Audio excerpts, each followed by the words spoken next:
Okay, so after a week of random legend reunions, we're now back to building to SummerSlam, which is now only 1 week away. So we got 2 episodes left, and these 2 episodes before that. So I do like how they were able to use Dolph Ziggler super kicking Shawn Michaels to make not one but 2 matches. So Ziggler, Rollins, good match. No one really cares because Ziggler loses all the time. The run-in by Lesnar, who then was like, I'm going to German you and F5 you. Feeling different. F5 into ring post. F5 onto the chair. F5 onto the chair. You know, F5 onto the chair. Why not? They showed Rollins getting taken out with an ambulance. Brock, where you going, ambulance? No. F5 onto the side of the gurney. And that's not how we closed Raw. And I was like, wow, that's a good build-up for your big title. I dug it. That worked well. On the other side, Randy Orton versus Kofi Kingston. Man, sometimes they luck into a beautiful story. 10 years ago, Randy, you were stupid thinking you accepted my level. Beautiful revisionist history. You got to be in this event because I injured Ali. You know, that's taking a bunch of broken eggs and making an omelet. Kofi taking on AJ, getting the victory. I'm not mad with that. A lot of chaos. Seeing the club in the New Day holding a bunch of titles. It made me go, man, that tribute to the troops moment, where it's the club, the New Day, and the Shield, and if we never got that match in any capacity at all, not like an elimination chamber match, like, you know, which is the most dominant stable. You're probably thinking, how could you do that? Well, I mean, you know, you got 9 people, you got 4 pods, just divvy them up somehow, or you just have one pod be effectively empty, and you put one member of each team, or however, you know, just make it a match just to pop network subscriptions. And I was like, you know what, that was good. It's a good build. I like what they're doing with that. Those 2 titles feel like they mean something. Women's division. You know, Bayley was like, you know, Ember, you should be thanking me for giving the opportunity to face me. And Ember was like, oh, really? Okay. They lost the team of Alexa Bliss and Nikki Cross. After Nikki sacrificed herself, then Bliss took over because heel. Bayley's like, oh, we lost, Ember. It's okay, stand up. I got this.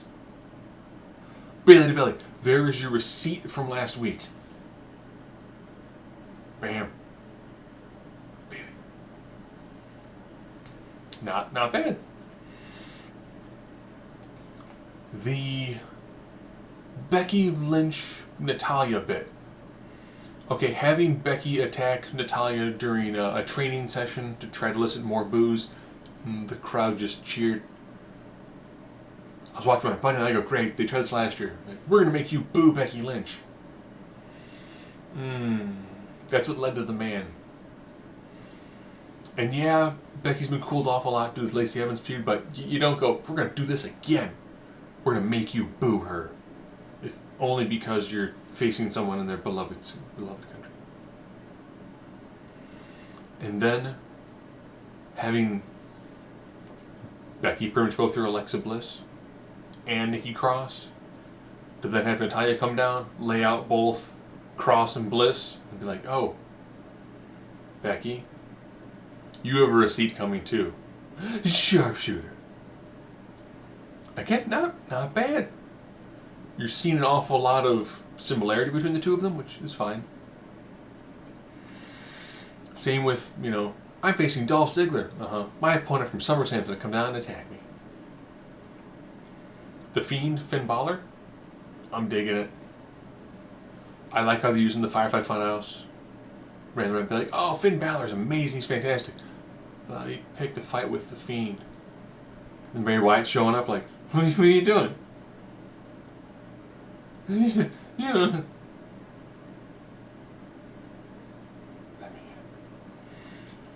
The mannerisms, that's just the kind of like, no, this is fine, it's fine. We're having a great time here.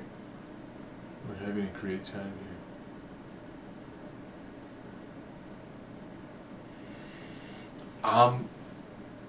I'm jazzed about that match because I want to see what the Fiend's theme music is. Do they kill the lights, blare the weird screams, and he appears in the ring? I want to see what they do with that. And the mask is awesome. Bray's got himself into some ridiculous shape. Let's do this. All in for Bray going all out. This is truly a double or nothing for him. And you know what? Seeing how bad his career has, this is truly his fight for the fallen.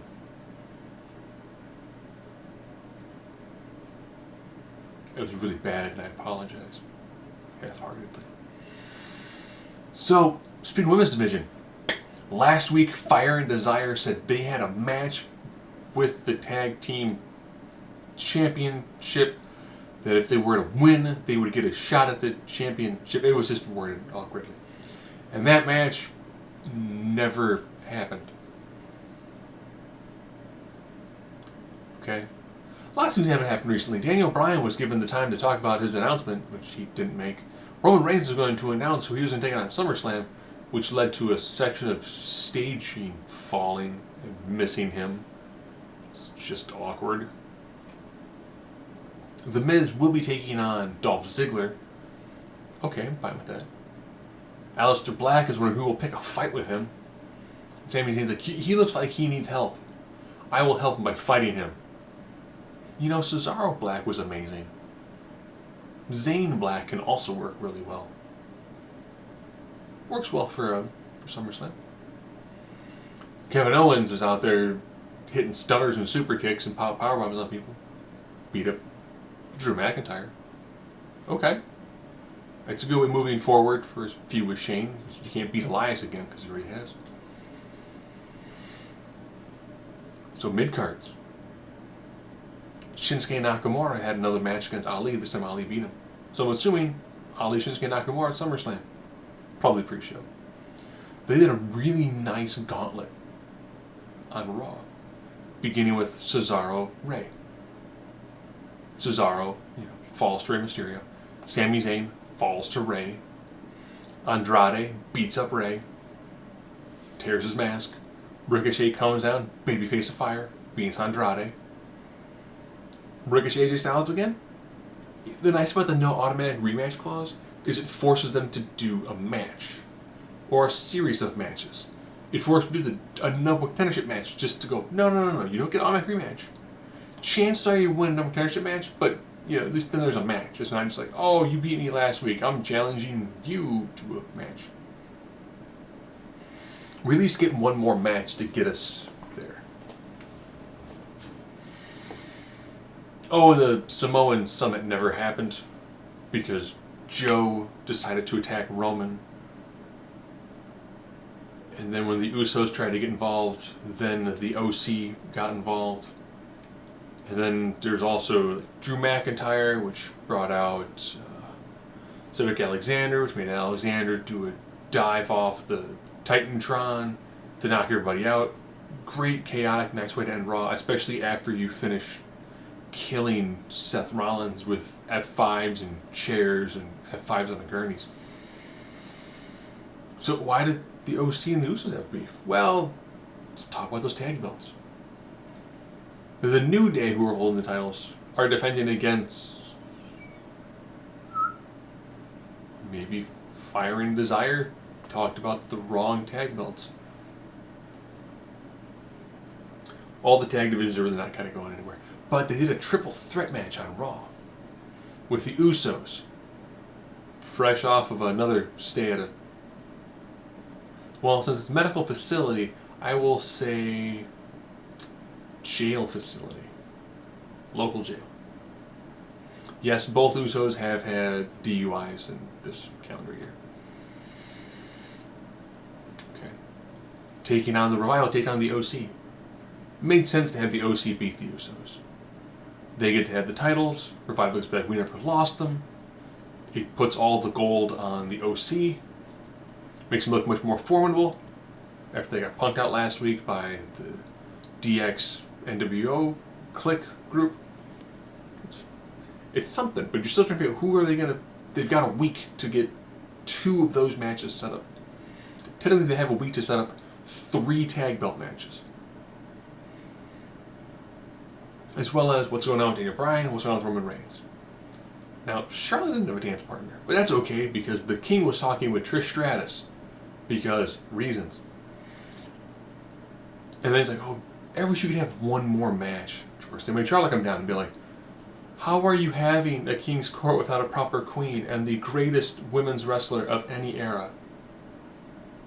Do you think you can hang Trish? I'm done. That's because you're a mom, and moms are weak. Everyone has a mom. That's an excuse. Being a mom is an excuse. I ought to fight you at SummerSlam in my home country. Now here's the weird thing though. That means we've got 3, technically 4 matches that have Canadians. Who do you think they tried to Montreal screwjob? Think they screwjob Trish?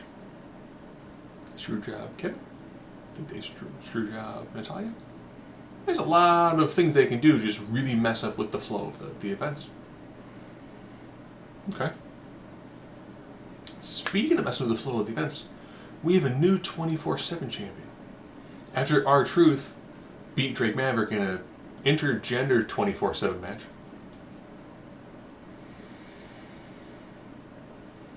they did a dog pile. Mike Kanellis defeated R-Truth to become a champion. Then Murray's like, that's amazing, Mike, lay down. What? Lay down on your back. Put her spiked heel on his chest, 3 count, left the locker room, went, pregnant champ, pregnant champ, pregnant champ. Who's gonna pin me? Who is going to pin a pregnant woman? Got in Titus's face. How's it going, Titus? You gonna pin me? You gonna pin a pregnant woman for the title? Oh, the guy's kind of going, oh, this is awkward. Hurting people's faces. What? What? What? Huh? Are you gonna pin me for the title? Are you gonna pin me for the title? How about you? How about you, big strong man? How about you, Strowman? You gonna pin me? You show me what a big strong man you are by pinning pregnant old me? I'm the 24/7 champion. It was gratingly heelish enough that made me go, how do they get the title off her? So they just like have her like asleep somewhere and they do like the sleep pin? Do you have a woman take it off her? Because you can't really do the roll up. So there's too much potential of injury.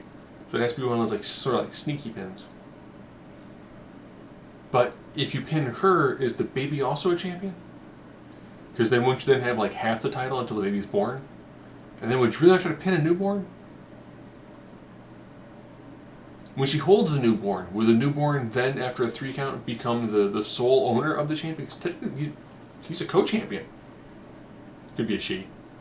Could be gender not specific. So currently, she is a co-champion with her unborn child. Youngest champion in history. Different, unique. It allows them to give kind of a refresh to Drake Maverick and R-Truth, get them out of that for a little bit, let them kind of calm down, and then maybe around SummerSlam they're heating it back up again. Who knows? I thought they've successfully jumped many a shark, but it's still one of the best things going on in WWE right now. Because it's taken about as there as they can while still being PG.